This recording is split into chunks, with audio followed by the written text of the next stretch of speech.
পরিবেশ দূষণ সম্পর্কে আমি কিছু বলবো।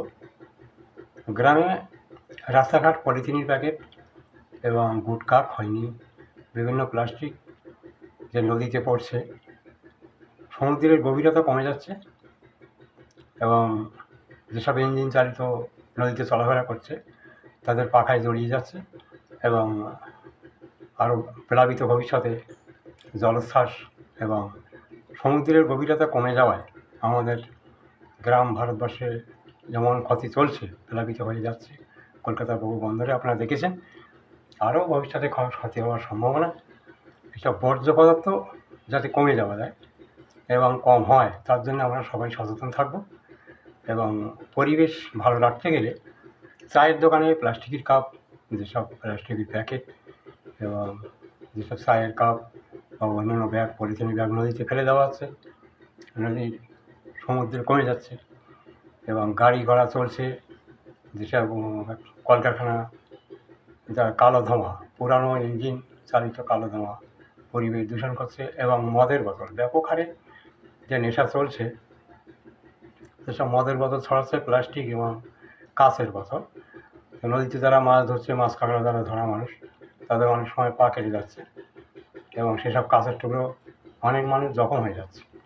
চাষের জমিতে প্রচুর পরিমাণে ক্ষতি হচ্ছে, চাষের জমিতেও ফেলে দেওয়া হচ্ছে, সেখানে কাঁচের টুকরো কেটে অনেক চাষিদের পা হাত পা কেটে জখম হয়ে যাচ্ছে এবং তাদের হসপিটালে ভর্তি হতে হচ্ছে। চাষের উপযোগী সবজি বা ধান বা অন্যান্য ফসল নষ্ট হচ্ছে প্লাস্টিক ওই মদের বোতলের কারণে। এসব কিছু আমাদের সব কিছু সরকারিভাবে বেসরকারিভাবে মানুষকে সচেতন করা আমাদের সবসময় লক্ষ্য রাখতে হবে। আমরা নিজেরাই যতটা পুড়িয়ে দেওয়া যায় বা কোনো ডাস্টবিনে রাখা যায়, সেসব ডাস্টবিনে তো আমরা কেউ রাখি না, সব যেখানে সেখানে ফেলে দিই এবং সরকারিভাবে কঠোরভাবে এর পরিচর্যা করা উচিত। এবং শহর অঞ্চলে কলকারখানা ধোঁয়া, গ্যাস বা সেখানেও যেসব পাকা ড্রেন আছে, প্লাস্টিক বর্জ্য পদার্থ পড়ে জল নিষ্কাশন হয় না, যার কারণে আজকে প্লাবিত হয়ে বহু মানুষ কলকাতা বাক্সাটা আপনারা যেমন দেখছেন।